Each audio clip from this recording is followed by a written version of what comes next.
Vamos ler um texto?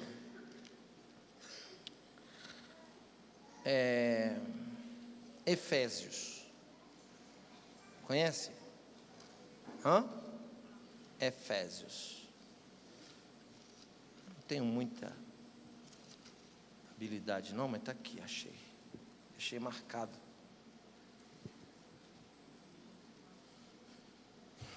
Um livro do apóstolo Paulo, escrito para a igreja de Éfeso, Ásia Menor. Capítulo 6 é um clássico do cristianismo. Capítulo 6 do livro de Efésios, versículo 13º, por favor. Quem encontrou, diga glória a Deus. Portanto, tomai toda a armadura de Deus, para que possais resistir no dia mau, e depois de terdes vencido tudo, permanecer inabaláveis. Estais, pois, firmes, cingindo-vos com a verdade, e vestindo-vos da couraça da justiça. Calçai os pés com a preparação do evangelho da paz, embraçando sempre o escudo da fé, com o qual podereis resistir os dardos inflamados do maligno. Tomai também o capacete da salvação e a espada do Espírito, que é a palavra de Deus. Feche os seus olhos, vamos fazer uma breve oração. Bendito és tu, eterno nosso Deus, Rei de todo o universo, sua palavra dura para sempre. Bendito seja o seu nome e o seu reino jamais terá fim. Fale conosco nesta noite, de forma clara, concisa e poderosa. Fala não o que nós queremos ouvir, mas fala o que nós precisamos ouvir. Que ninguém saia daqui do mesmo jeito que entrou, mas que saímos daqui diferentes.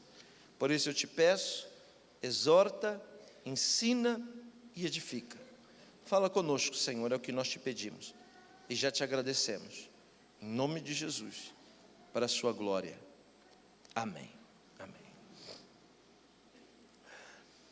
A epístola do apóstolo dos gentios para a igreja de Éfeso é uma das raras cartas escritas por ele quando estava preso.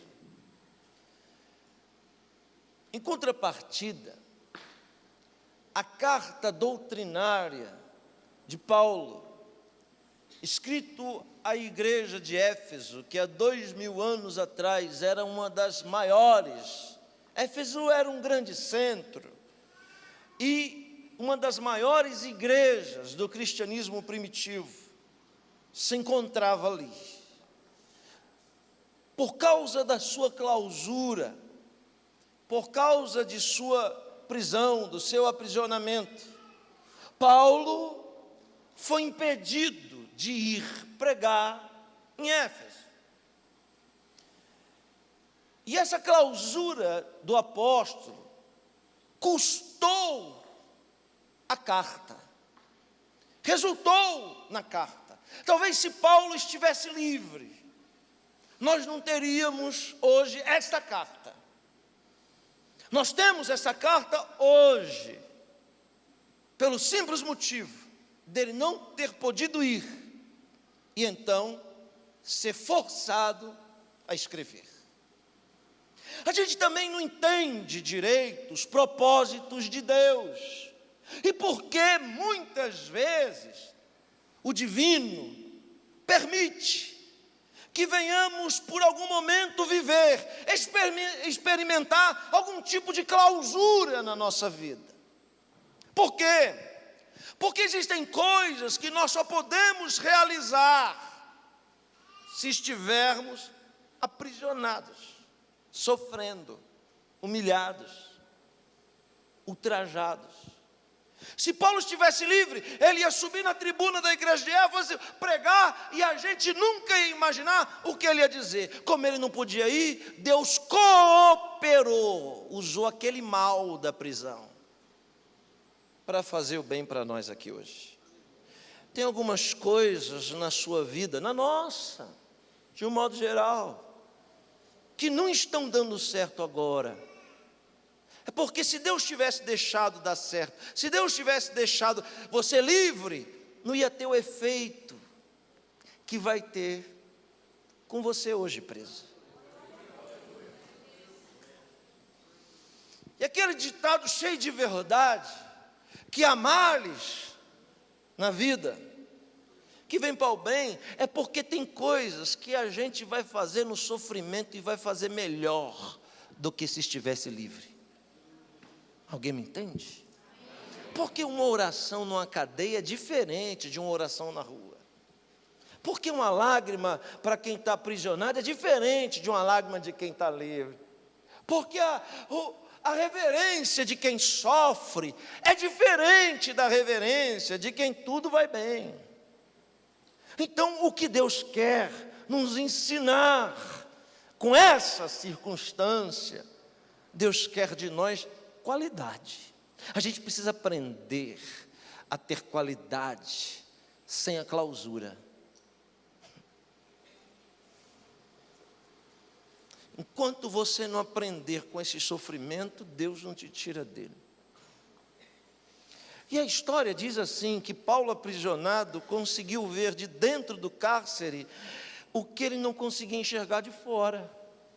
Foi aprisionado em uma cisterna, atrás das grades, que ele enxerga o centurião que está guardando o seu cárcere. Porque já existia uma fama grande de aparecimento de anjos para dar terremoto, para libertar Paulo. Então colocaram ali uma guarnição romana e um guarda que vai trocando consecutivamente, e 24 horas Paulo é vigiado. E agora, de dentro do cárcere, ele olha para um guarda romano e começa a enxergar o que fora ele não tinha visto. Ele começa a observar a indumentária de guerra daquele soldado.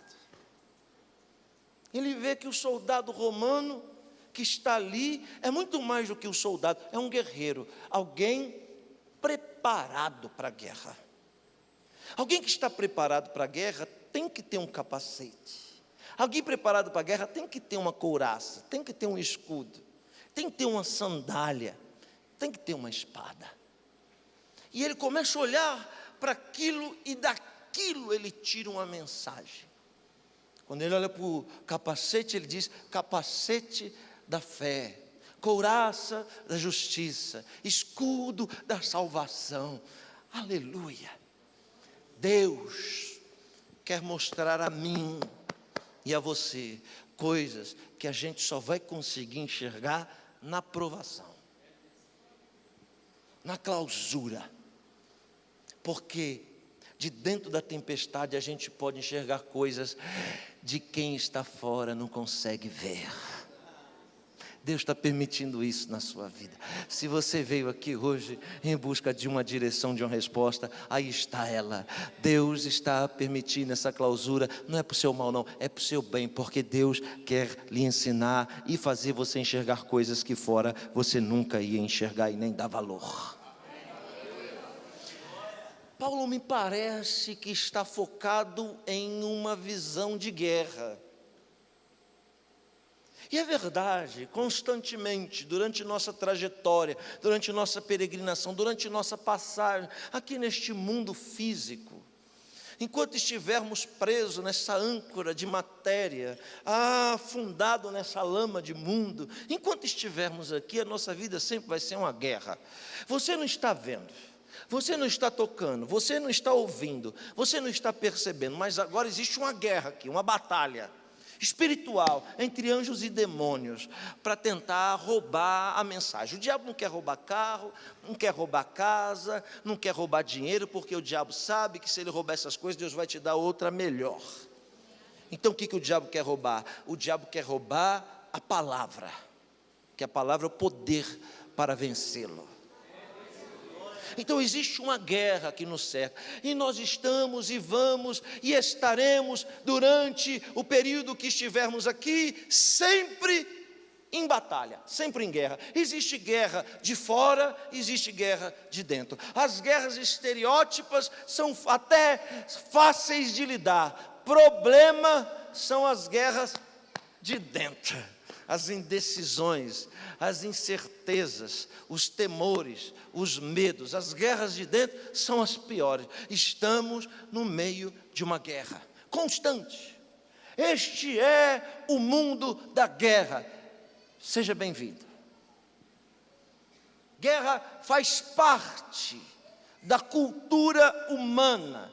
Ser humano foi e está e sempre estará, enquanto estiver aqui, no meio de algum tipo de guerra, no meio de algum tipo de batalha, no meio de algum tipo de interesse, no meio de algum tipo de disputa.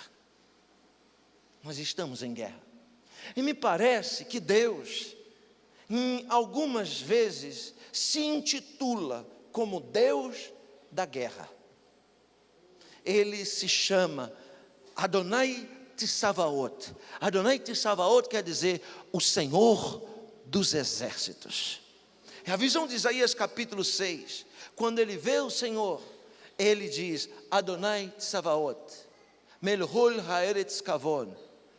O Senhor dos exércitos, toda a terra está cheia da sua glória. Kadosh, Kadosh, Kadosh. Santo, santo, santo. Então, Deus é o Deus da guerra. E a Bíblia é cheio de batalhas. A gente vai ver todo tipo de guerra, todo tipo de disputa, todo tipo de entrave. Mas tem uma batalha na Bíblia que ela é tão conhecida, que ela transpõe, que ela transcende, que ela esparrama a religião. A história de uma batalha entre Davi e Golias, não precisa nem ser evangélico, não precisa nem ir para a igreja, não precisa nem ser católico, não precisa nem ser cristão, não precisa nem ser evangélico, nem judeu, não precisa nem ser muçulmano. Qualquer um já ouviu de algum modo, em alguma vez na vida, a história da guerra, entre aspas, desigual, desajustada, entre Davi e Golias. Quem aqui já ouviu falar da história de Davi e Golias? Olha aí, todo mundo, até as crianças levantam a mão. Mas vamos observar um detalhe nessa história para que eu possa começar a pregar. Abre aí comigo rapidinho, abre aí comigo, o livro de Samuel. Aleluia. O livro de Samuel, o primeiro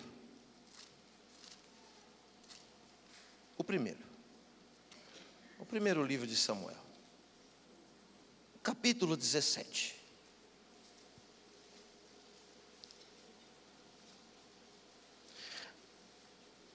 Verso 4.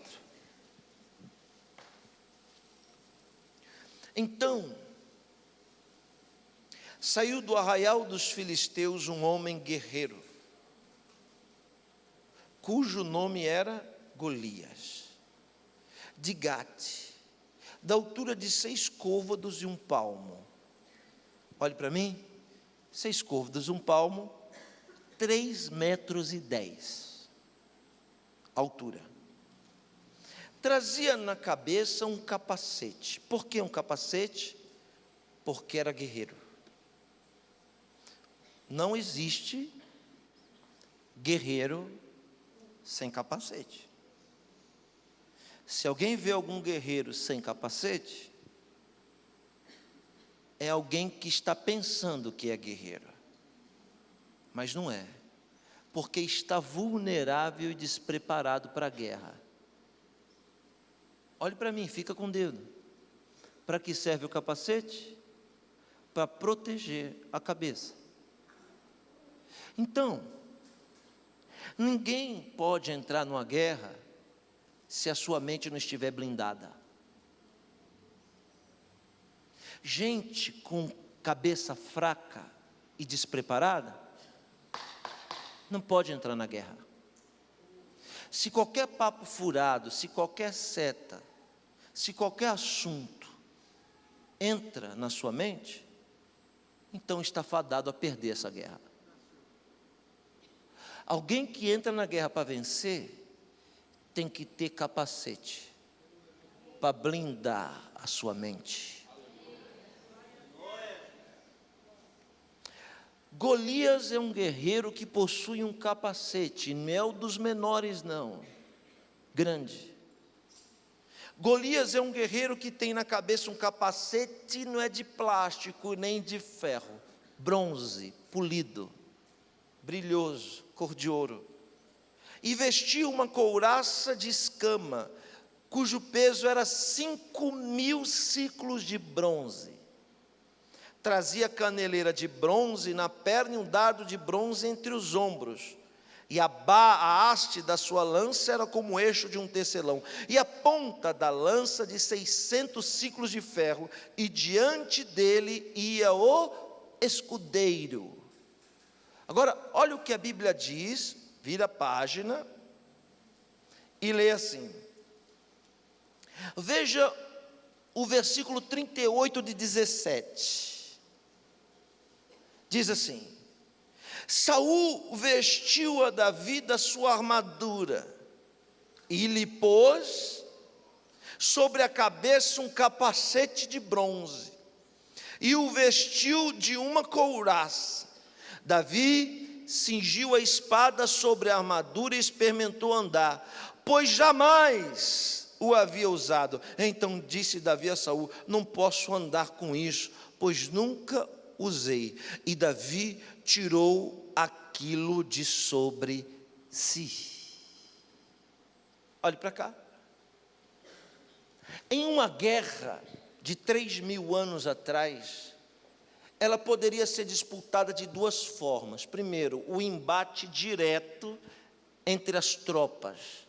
Isso ia resultar em uma grande perca de soldado, ainda que alguém saísse vencedor daquela peleja, ia haver um grande derramamento de sangue. Mas existia um segundo jeito de lutar, era a luta simbólica. A luta simbólica era assim: o exército A escolhe um guerreiro, o exército B escolhe outro guerreiro, e os dois lutam entre si. O que vencer representa o exército que venceu, e todo despojo é tomado do outro exército. Quem me entendeu, diga amém. Muito bem. Os filisteus eram gigantes com 6 dedos em cada mão e em cada pé.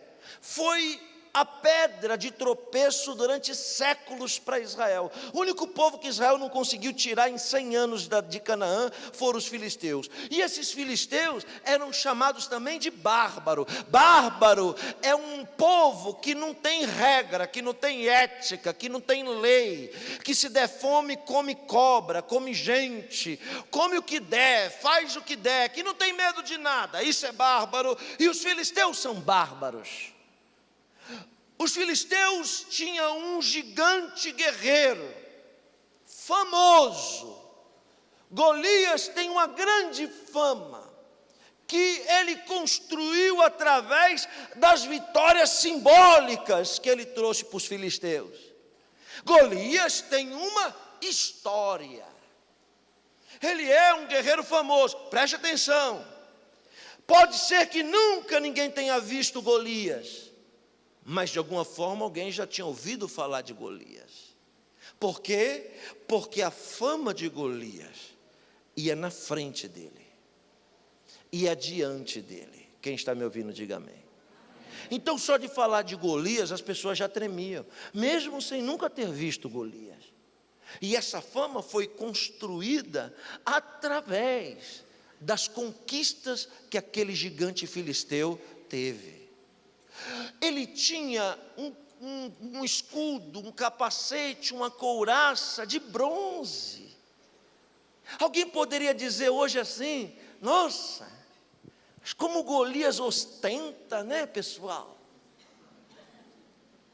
E é porque as pessoas confundem ostentação com condição.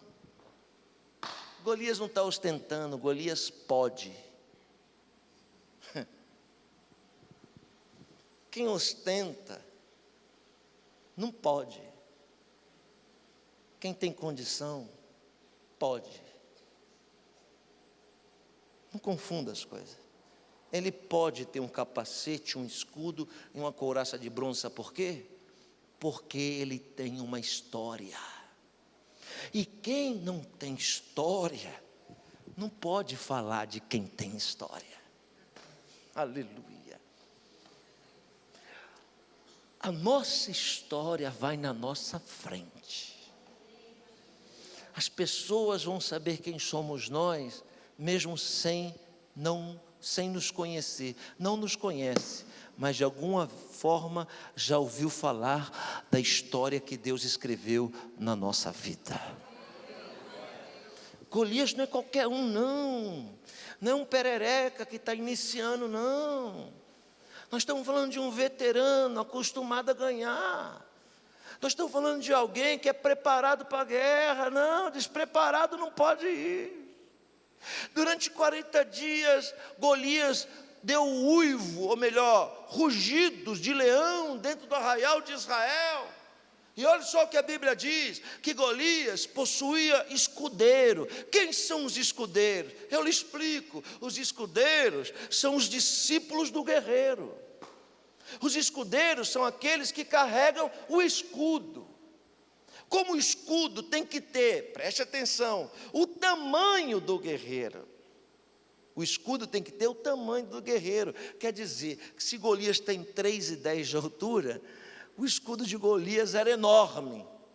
E um escudeiro só não pode levar. Então, a tradição nos explica que Golias não tinha só um escudeiro como a maioria dos guerreiros. Golias possuía 7 escudeiros para andar diante dele. Olha o papel do escudeiro. Ele pega o escudo de Golias e sai correndo, 24 metros, e finca o escudo no chão e dá o grito de guerra do guerreiro.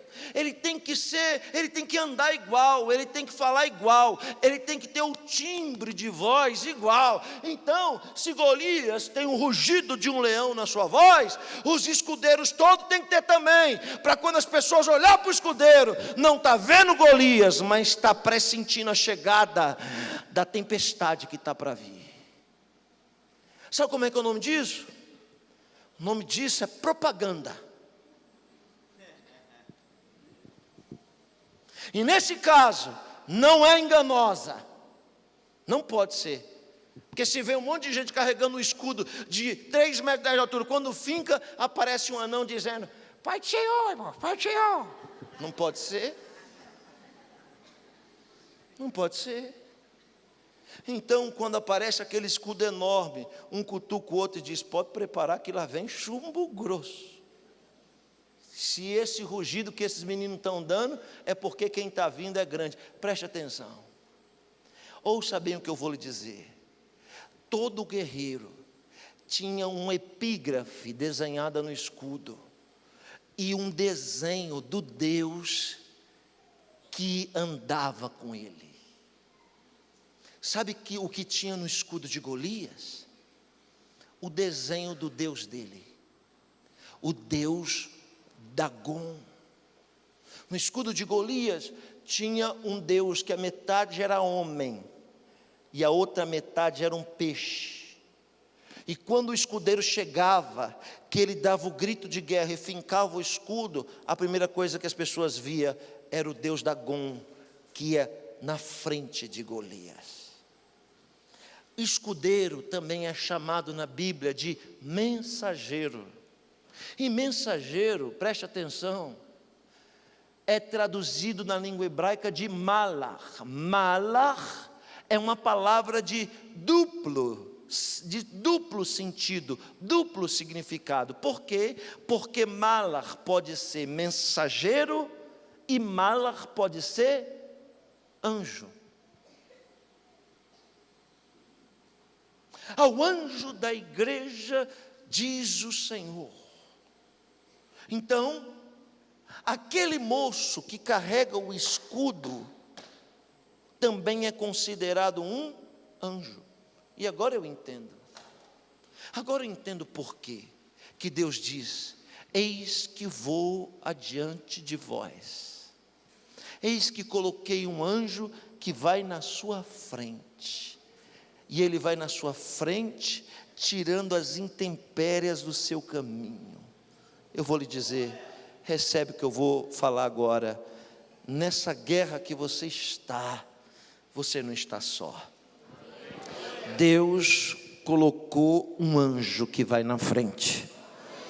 E olha, quantos livramentos Deus já te deu através desse anjo. Alguns que você nem sabe, alguns que você não tomou nem conhecimento, você nem entendeu porque teve vez que você atrasou, que se você não tivesse atrasado, você ia se acidentar. Atrasou porque o anjo do Senhor foi na frente e te segurou, impediu você de se adiantar e viver aquele mal. Ele vai na frente tirando impedimento, e alguns que a gente nem vê, que a gente nem sabe, só vai saber mesmo é na glória. Ele vai na nossa frente, porque o Senhor é o nosso escudo, é a nossa fortaleza, é o nosso baluarte. Ele vai na frente tirando os impedimentos. Quando esse gigante assusta Israel, nenhum soldado de Israel teve coragem de encarar Golias. Por quê? Eu vou lhe dizer por quê. Porque os soldados de Israel não estavam com capacete. E estou falando de um capacete espiritual. Por quê?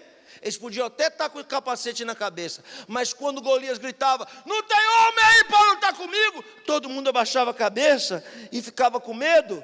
Isso quer dizer que Golias entrava na mente deles.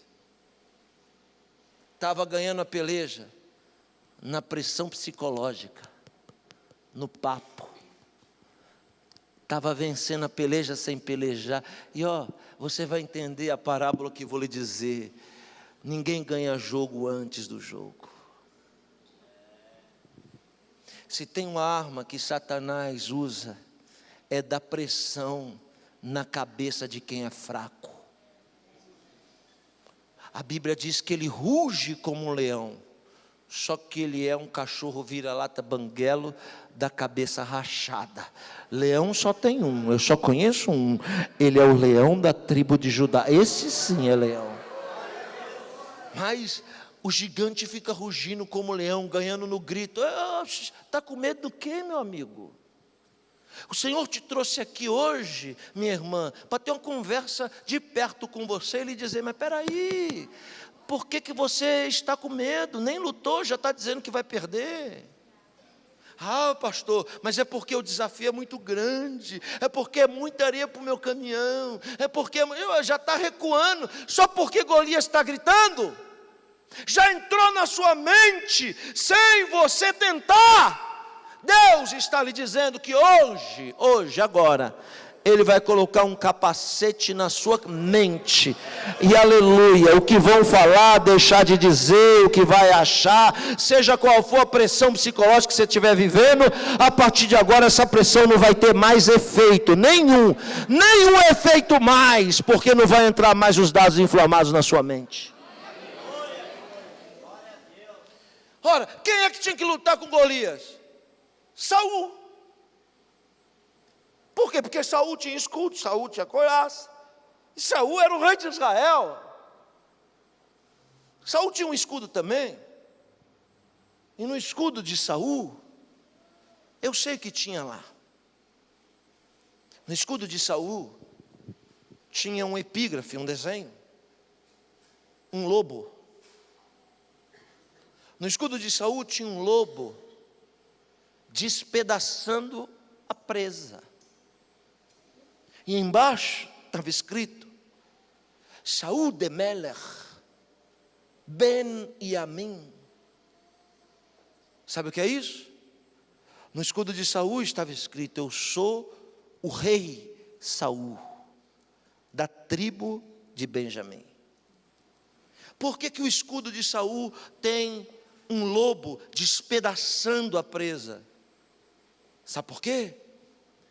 Porque quando você lê Gênesis capítulo 50, você vai ver que o patriarca Jacó lança uma promessa, uma palavra profética, sobre todos aqueles que fossem descendentes da tribo de Benjamim.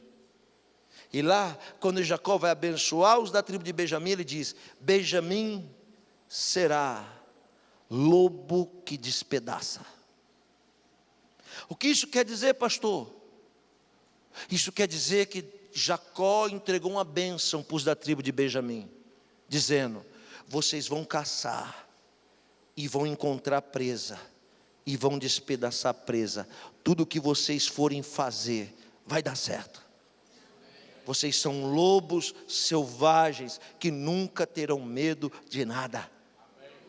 Ora, se no escudo de Saul está escrito a profecia da tribo que ele veio, ele não honrou a palavra que ali estava. Por quê? Porque a palavra garantia que ele ia despedaçar qualquer adversário. Mas ele ficou com medo do grito de Golias. Chamou Davi, porque Davi disse: eu ouvi dizer que esse gigante, ele grita, né? Ele tem um rugido igual de leão, né? Está todo mundo com medo dele, porque nunca ninguém aqui ouviu o rugido de leão. Mas eu quero te dizer uma coisa, ô seu rei, eu não tenho medo de rugido de leão não, porque antes de chegar aqui, eu matava, era um leão por dia. Sabe quem é que tem medo de rugido de leão? Quem não tem costume de matar leão. E Deus vai usar aqui nessa noite, vai começar a trabalhar na vida de gente aqui nessa noite, que está matando um leão por dia. Deus está treinando você. O leão é só o degrau, depois do leão você passa para o urso, até você chegar onde Deus quer que você chegue. Não é matar leão, não é matar urso, Deus quer que você seja um matador de gigante. Não, só vai receber quem acredita. Deus está te preparando para coisa grande. Só matar gigante, não é nada com coisa pequena não. Aí Davi pega aquela couraça, fica folgada. Pega o capacete, fica grande. Saul diz para ele: vê se segura esse escudo aqui, Davi. Davi diz: esse escudo aqui não serve para mim. Está escrito aqui Benjamim. Não pode ser o meu escudo, porque o meu pai é da tribo de Judá. E o símbolo de Judá não é um lobo. Quer dizer, eu não posso viver a profecia que é sua. Ai. Esse aqui é o problema. Tem coisa que funciona para os outros e não funciona para você. E tem coisa que funciona para você e não vai funcionar para os outros. Ou seja, não adianta você querer o escudo que é dos outros, o capacete que é dos outros. Não adianta. Cada um tem o seu escudo, ele tem o seu tamanho, a sua estatura, a sua forma. Você não precisa do escudo de ninguém, porque Deus já está forjando o seu. É o seu escudo que ele quer usar. Davi, ninguém nem sabia quem era. Nunca ninguém tinha ouvido falar de Davi. Davi da roça, menino. Só quem ouve aquele depoimento naquela CPI é o mesmo Saul. Ele está dizendo: não, eu não tenho medo de leão não, seu Saul. Eu não tenho medo de urso não. E esse cara grandão também não vou ter medo dele não. Saul disse: então peraí que eu vou lhe dar uma força. Pega aqui o meu escudo. Não, mas não adianta, eu não tenho nem escudeiro para botar esse escudo na frente. Eu vou assim mesmo, do jeito que eu sou. E quando Davi chega, qualquer um de nós vai olhar para ele e dizer: tadinho, não tem capacete. Tadinho, não tem escudo. Tadinho, não tem espada. Você é que pensa, tá? Tem gente que olha para você e diz: tadinha dela, ai, tadinho dele. Eles é que pensam, tá? A gente tem mesmo que fazer cara de bobo. É igual eu faço cara de bobo. Só por urubu achar que a onça está morta. Quando Davi aparece na cena que Golias vê, Golias já percebe que tem alguma coisa fora, que tem uma surpresa ali. E o que Golias faz? Olhe para cá. Golias tenta amedrontar Davi na pressão psicológica. Vira para o menino e diz: Ei! Ei, rapaz! Você está no lugar errado, rapaz! O que está fazendo aqui? Aí Davi: eu vim lutar com o senhor. Comigo?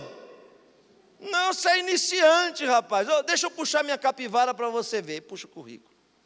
Aqui, ó, quem eu já matei. Ô moço, olha a pressão que ele vai dar. Por acaso eu sou cachorro? Você vir com um pedaço de pau lutar contra mim? Quando Golias dá essa pressão em Davi, é porque ele viu que Davi não tinha capacete. Ele já pensou: eu entrei na mente do país inteiro, por que eu não vou entrar na mente desse menino? Olhe para cá. O que Deus quer de você é blindar a sua cabeça. Não é para você recuar com a pressão que você está passando. Não é para você recuar porque você está sendo pressionado. Quem tem convicção não recua. Ele vai dizer: ô rapaz, deixa eu só lhe dizer uma coisa, ó. Menino, psst. Hoje eu vou picar você igual um picadinho. Hoje eu vou cortar você em pedaço. Essa daqui vai ser a batalha mais fácil de se ganhar. Rapazinho, hoje eu vou mastigar você igual um chiclete. É o Barcelona falando para o Palmeiras.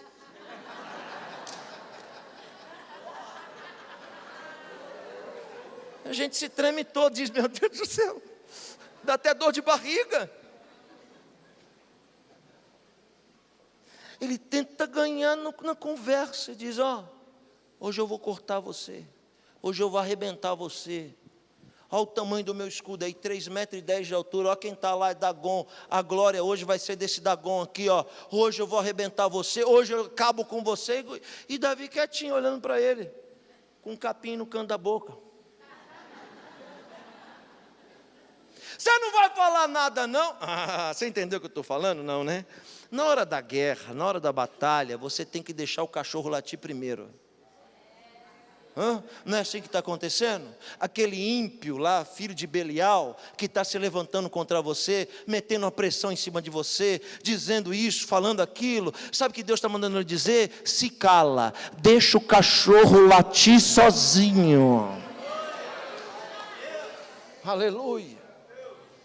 Olha só esse negócio, deixa o cachorro latir sozinho.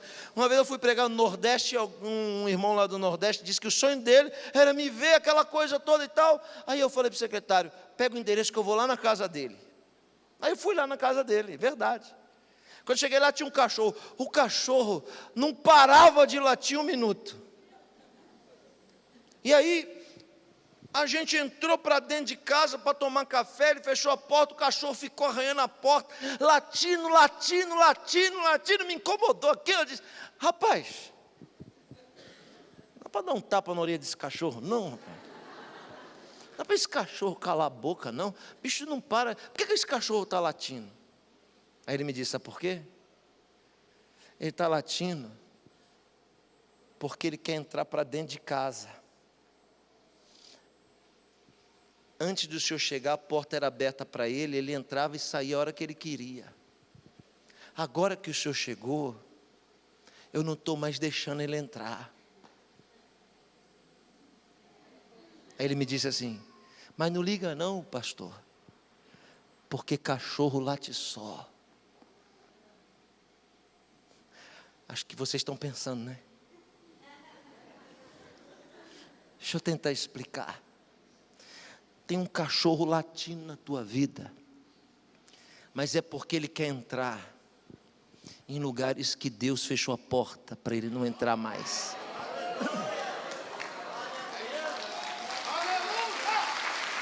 Ele está arranhando a porta porque ele quer entrar.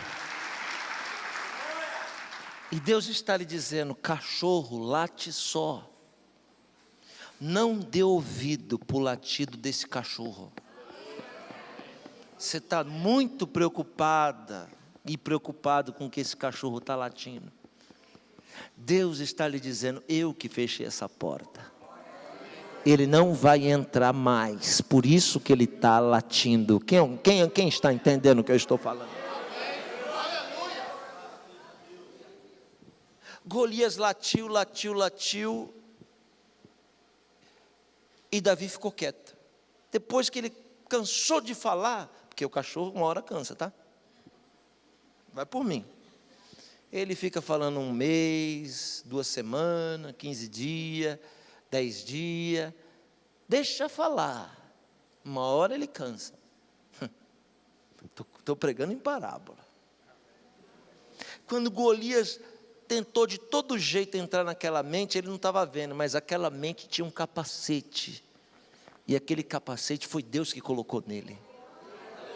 Deus está te dando aqui hoje armas e estratégias que muita gente não vai ver, que muita gente não vai perceber, mas na hora da decisão você vai ver o efeito, aleluia, das armas espirituais que Deus está colocando sobre a sua vida. Então, olhe para cá. Golias olha para Davi e vê que Davi também não tem escudo. Ou seja, ele acha que Davi está sozinho. O escudeiro é o sinal de que o guerreiro não está sozinho. Ele não está vendo, mas Davi tem escudo sim. Davi tem um escudo que foi forjado longe do alcance visual das pessoas. As pessoas pensam que Davi não tem uma história. Davi tem uma história, é desconhecida, mas Davi tem. E a nossa história nem sempre precisa ser conhecida aos olhos dos outros. A nossa história tem que ser conhecida por Deus. Aleluia. Quando ele olha com 3,10 metros lá de cima para Davi lá embaixo, ele diz: é muito pequeno. E é assim que as pessoas têm que olhar para nós e dizer: ela é muito pequena. E a gente pode até ser pequeno, sabe, irmãos? A gente pode até ser pequeno, mas a gente não pode pensar pequeno. A gente pode até ser pequeno, a gente pode até ser limitado, mas a gente não pode agir como alguém que é pequeno, como alguém que é limitado. Por quê? Porque a gente é pequeno, mas o Deus que está conosco é grande. A gente é pequeno, mas Deus é poderoso, Ele é grande, Ele é o nosso escudo. Sabe, irmão, ninguém sabe quem é Davi. Ele entrou ali naquela guerra e todo mundo acha que caiu de paraquedas. Caiu não caiu de paraquedas não. Tem coisa que você vai achar que você caiu de paraquedas. Não é de paraquedas, você já vai chegar ali preparado. Se prepara nos próximos dias, porque vai acontecer circunstâncias que você diz, todo mundo vai achar que você está despreparado. Mas você não vai estar despreparado não, Deus já te preparou. Ninguém viu o seu preparo, mas você e Deus sabe que você tem passado. E olha só o que a Bíblia diz, que quando ele não enxerga o escudo de Davi, não vê nada, não tem nada de guerra, ele subestima, ele diz: menino, vamos resolver logo essa história, o que você tem para dizer? Davi diz: eu? Com um matinho no canto da boca. O que eu tenho para dizer para o Senhor e para todo mundo que está aqui, é que hoje eu vou cortar a tua cabeça. Você imagina que doideira, irmão? Golias olha e não vê nem um canivete na cintura dele. Você vai cortar com o quê? Com a unha? Você vai cortar com o quê? Com um dente? Mal sabia ele que Davi estava dizendo: eu vou cortar a sua cabeça, e vai ser com a sua espada. Porque, levanta a mão para receber, porque toda arma preparada contra ti, ela não vai prosperar. Recebe aí o que eu vou lhe dizer, porque toda forca que Amã fizer para você, Deus vai reverter para enforcar Ele mesmo. Hoje é noite de livramento de Deus, e Deus vai glorificar o nome dEle na sua vida. Aleluia, bendito é o nome do Senhor. Golias vai cortar a minha cabeça, mas como assim? Você conhece a história e eu termino. Davi derrota Golias naquele dia, com armas espirituais, sim ou não? A partir daquele dia, Davi passa a ser um famoso guerreiro. Derrubou Anderson Silva. Agora todo mundo só fala de Davi. Sabe o que acontece? Quando Davi corta a cabeça de Golias, que ele levanta a cabeça de Golias, todo mundo vê que Deus entregou Golias na mão dele. E o que ele profetizou aconteceu. Só tem um detalhe. O capacete de Golias passou a ser propriedade de Davi. Davi arrasta aquele capacete e bota na prateleira da sua casa. Ele não pode levar a cabeça, porque a cabeça fede. Então ele bota aquele capacete e agora ele tem convicção. Aleluia. Que ele nasceu para colecionar capacete. Só 3 pessoas, né? Que bom. Não é qualquer um que coleciona capacete mesmo, não. Não é qualquer um, não. Quando Davi acorda de manhã, meio moribundo, apático, igual eu e você, ó vida, ó céu. Ele dá uma olhadinha para o capacete e se lembra do triunfo da obra grande que Deus fez na vida dele. Ele se lembra que Deus não muda. E que a disposição de Deus é nos dar muitos capacetes, muitas conquistas na nossa galeria. Mas isso vai depender de nós lutarmos para conquistar. Naquele dia, alguém se reúne com Davi e diz: olha, a partir de hoje você não é mais pastor, tá? Você é guerreiro. Guerreiro tem que ter escudo.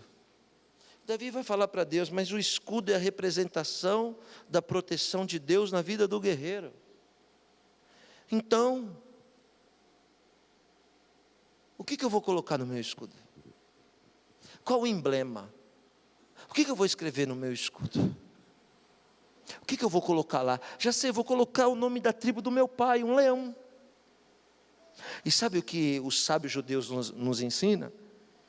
Que Deus falou para Davi naquela noite: Davi, o escudo é a fama do guerreiro. Porque quando o mundo olhar para o símbolo do escudo, vai saber quem é o Deus que está protegendo quem está atrás daquele escudo. Então, Davi, o símbolo que você vai fazer nesse escudo é um magen. Magen, da língua hebraica, quer dizer estrela. Você vai fazer nesse escudo, Davi, uma estrela de 6 pontas. 2 triângulos, um para cima, um para baixo. E você vai colocar nesse escudo Magen Davi, a estrela de Davi. Toda vez que alguém vê essa estrela, vai chamar a estrela de Davi. E Davi pergunta: mas Deus, por que eu vou colocar uma estrela no meu escudo? E Deus diz: porque eu sou a resplandecente estrela da manhã. Eu que vou clarear suas noites escuras. O brilho dessas vitórias são meus. Eu é que vou na sua frente, te protegendo, te guardando e te livrando. Eu, Davi, é que serei o seu escudo. Todos vão saber que eu sou a sua estrela.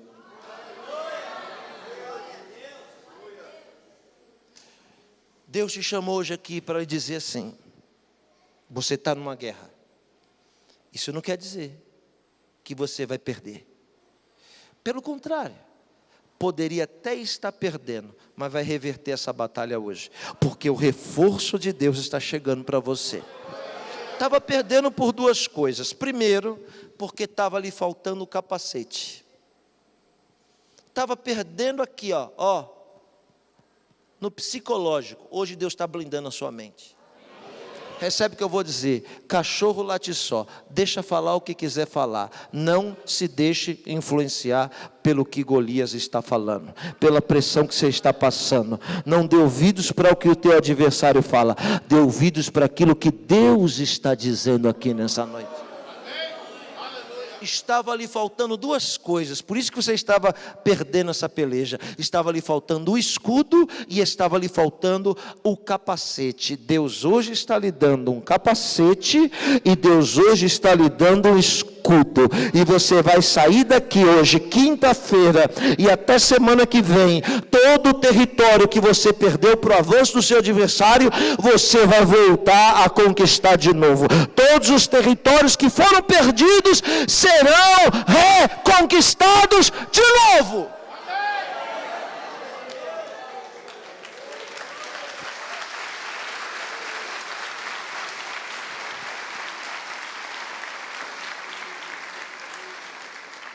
Fique de pé.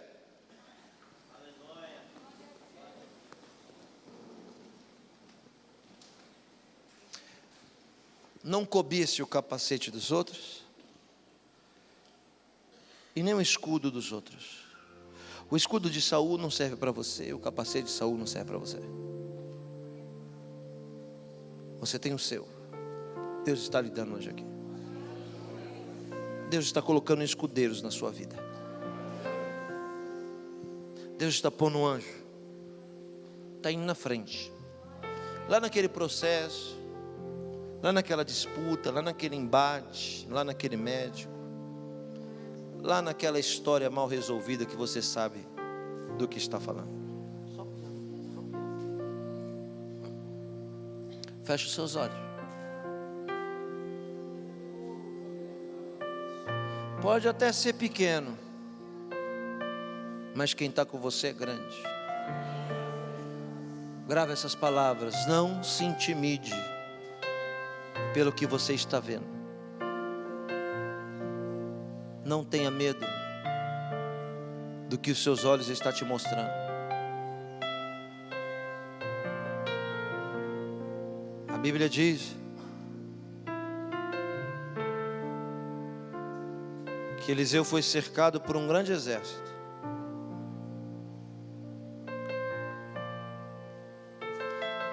O discípulo de Eliseu, chamado Geazi, quando saiu da tenda, viu que estava cercado por um grande exército de inimigo. Ele voltou para a tenda desesperado. Quando ele entrou na tenda, ele disse para Eliseu: estamos cercados, vamos morrer. Eliseu usava um capacete invisível, mas real, porque aquela pressão toda não entrou na mente dele. Aí ele disse assim: eu vou orar a Deus aqui para Deus abrir os seus olhos. A Bíblia diz que quando Eliseu orou, ele disse: Senhor, abre os olhos desse servo, para ele ver aquilo que ele não está vendo, e para ele ver que existe muito mais guerreiro conosco do que contra nós. O texto sagrado diz que os olhos daquele moço se abriram e ele viu um grande exército que estava pelejando por Eliseu. E você não está sozinho, mesmo que você não esteja vendo. Não se assuste com as notícias que estão ou que virão. Não deixa nada tirar o seu foco, movimentar a sua fé, tocar no intocável. Tenha convicção. Deus está blindando a sua mente hoje de dardos, de setas, de palavras que, se não disseram, vão falar. Deus está dizendo: não deixa entrar no seu coração. Não deixa. Porque o teu adversário está vendo que perdeu, então ele vai pressionar pesado. Não é para responder, não é para bater boca, não é para entrar em disputa. Não, te aquieta, porque Deus está pelejando por você. Fica quieta. Porque quando o cachorro cansar de latir, você vai dizer com objetividade que foi o último latido dele. Deus calou o rugido de Golias com a pedrada. O Senhor não está só blindando a sua mente, está lhe dizendo que você não pode ser uma guerreira que não caminha em direção à guerra. E o que faz um guerreiro avançar numa guerra é o escudeiro que vai na frente. 24 metros na frente. Eu vou falar um negócio aqui. Se alguém quiser me chamar de herege, chama. Eu vou falar e não vou explicar. Eu tenho convicção do que vou falar. Os nossos mestres, os sábios, nos ensinam que desde quando a gente nasce tem um anjo que acompanha a gente. Sabe qual que é o papel desse anjo? Ir na frente, adiantar o processo.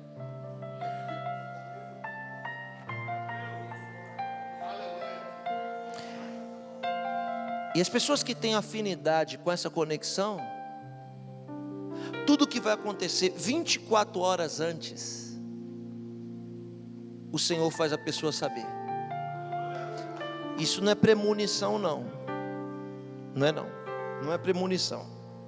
E não é isso que eu estou falando para quem está ouvindo aí na internet e depois querer me chamar de herege.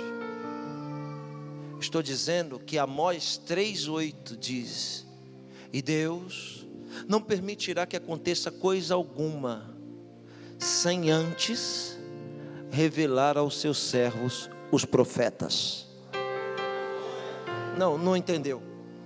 Eu estou lhe dizendo que qualquer coisa que venha acontecer na sua vida, no próximo semestre Deus vai se antecipar e vai fazer você saber antes delas acontecer. Eu não sei se vai ser em sonho, se vai ser em profecia, eu não sei se vai ser na palavra, mas Deus está lhe dizendo: não vou te deixar enganado, não vou te deixar enganada. Antes de acontecer, eu vou me antecipar e vou mostrar para você. Eu queria ouvir se tem alguém que acredita no que eu estou pregando aqui nessa manhã. Deus está lhe dando um escudo que vai te proteger. Está indo na frente. Você está aqui e nem está sabendo, mas já está trabalhando na frente. Para quando você chegar, as pessoas saberem que quem está chegando é o Deus que está com você, que chegou primeiro.